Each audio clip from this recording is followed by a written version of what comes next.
Hello everyone, welcome back to DNails607. Yeah, it's me, back at it again. Oh my gosh, this video is so exciting. So this video specifically, I'm sort of like showing you guys how to do a marble dash stone nail effect. I'm just gonna jump right into it. I am using black gel polish by Young Nails and a brush filled with acetone.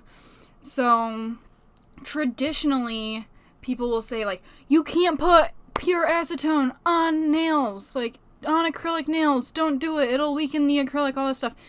When I soak off a set of nails, it takes approximately 45 minutes. Okay, this 10-second of acetone exposure to create this stone effect is not going to harm the acrylic to the point where it'd make it weaker by any means. Like, absolutely not. So that's how I create this effect of making it like organically separate. Like, you don't want to have really harsh lines when you're doing this, because like right as you see after I'm done doing the acetone part, I get out a liner brush, my hella cute liner brush by Nails by Dev, and I kind of go around the darkest areas of the splotches.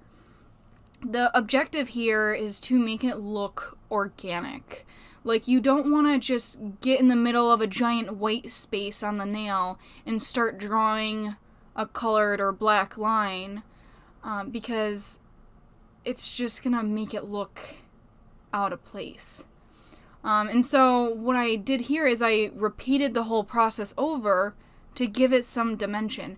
And for people that like to really see like dimension or like the space, quote unquote, in nails where it's like layers, I would definitely recommend putting either a top coat or a base coat between each one of these layers.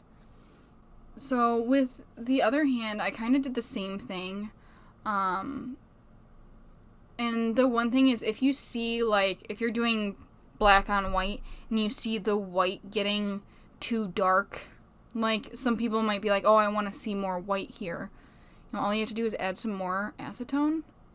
You just kind of blot it out. Get more white in there. So the rest of this nail design is actually really interesting. I have absolutely never done anything quite like this before, and so this technique I'm doing right now is actually something that I believe I just learned right online. I mean, some of this stuff I've learned in college, like how like just the material works together and how colors blend. So I can't say that I learned all of this online, but majority of like the how to do stone marble nails or how to do stuff like that was definitely shown to me online.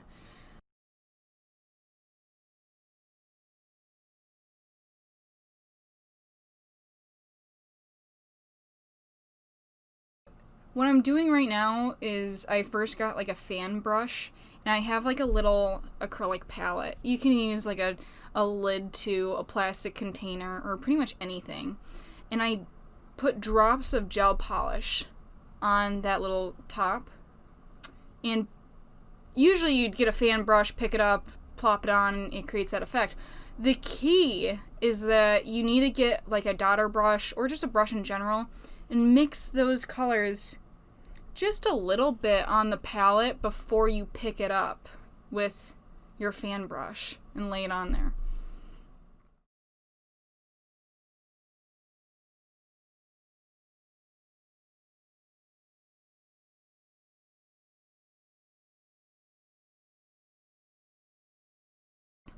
And so what I ended up doing after doing that effect with like the rainbow stone, I actually got a foil glue, which is clear and you can't see it, and I outlined that part, and you put it in the lamp and you take it out and then you put the transfer foil on it. So that's how I got that really shiny gold. It's actually transfer foil. And so from here I have these things. They're called caviar beads. So they're caviar beads with sandstone gems in them. So none of these things have a flat surface. the sandstone gem comes to a point, and the caviar beads are like actual little plastic balls. They're very interesting. I think it's such a cool technique. Like, there's no way that, like, you can create this design any other way, at least in my opinion, to, like, where I'm at right now. With having those little, like, caviar beads, they look white, but when you apply them, they actually gather the color that's underneath. Like, it kind of shows through.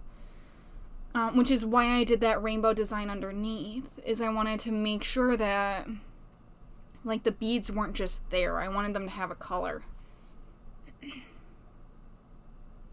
So with these caviar beads, I am gluing them on with Synergy Gel from Young Nails, which is pretty much, that's what I use as gem glue. It's like a builder gel.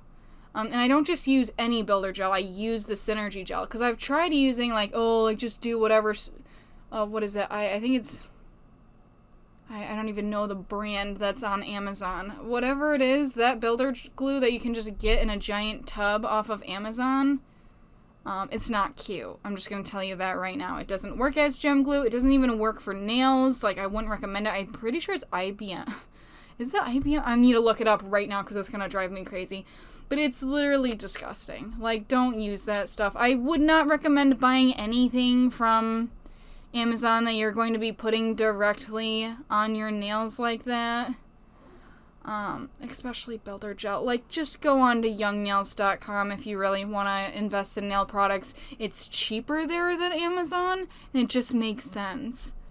So the one thing that I do want to mention about these caviar beads is they are definitely there after you apply them. Like, it's IBD, by the way. Builder Gel IBD on Amazon. Don't get it. It doesn't work. I've been there. I've tried it. Like, the beginning days, it's just, don't do it.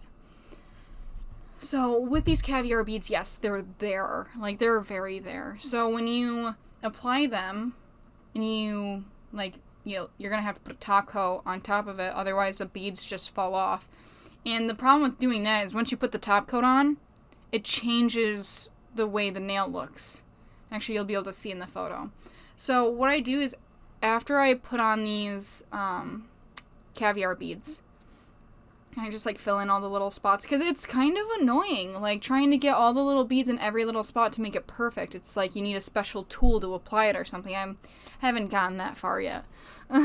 But, I mean, you're going to have to put on a top coat, and my best advice for this is when you, like, put the top coat on, gel top coat, after you're done, like, curing the beads on with the builder gel and everything, and wipe it off on the top of the gems. If the gems are secured by the builder gel, you should be able to wipe on top of them to get rid of, like, that excess gel. Like, you don't need all of that gel just sitting there, you know?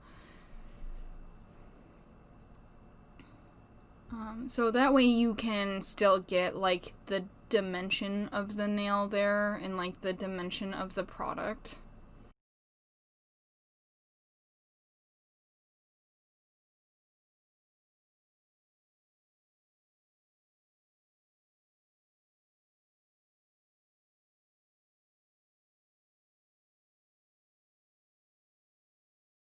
These stupid little hairs. I can't stand fuzzies. Fuzzies are the worst. But, so I'm actually, with this nail design, what we ended up doing is doing different designs for each nail on either hand. And they are, like, corresponding with each other. Like, they're kind of the same design. But as you can see, we're doing full caviar beads on this pinky when we did full caviar beads on the thumb for the other hand. So as you can see, what I'm doing here with, like, using that excess caviar beads, only do that if it's the same person that you're using it on. Like, I can't take these beads and put them back in that little container. I don't do that. That's a sanitation problem. So from here, what you do is those beads I will keep for practice nails and display. Like, I don't just, I mean, most of the time I end up tossing them, I'll be honest with you, because, you know, after keeping something for so long, when am I ever going to have a chance to do a practice nail, right? So, that's one of my things. Like, it can be very, very wasteful in the nail industry if you're being sanitary, but it's just worth it. You just have to do what you gotta do. And to be honest with you, none of this stuff is that expensive to risk your health for. Like, it's insane. I can't imagine putting those beads back in the same container and then using them on someone else, knowing that, like, hell, this was on somebody else. Like, that's insane. And so after I, like, put on a whole nail full of caviar beads, like, you have to double check everything. There's gonna be little spots places. And what I ended up doing here is I had a little bit of top coat on my brush, and I actually used it to dip to pick up the caviar beads. And it worked really well. I was not anticipating that.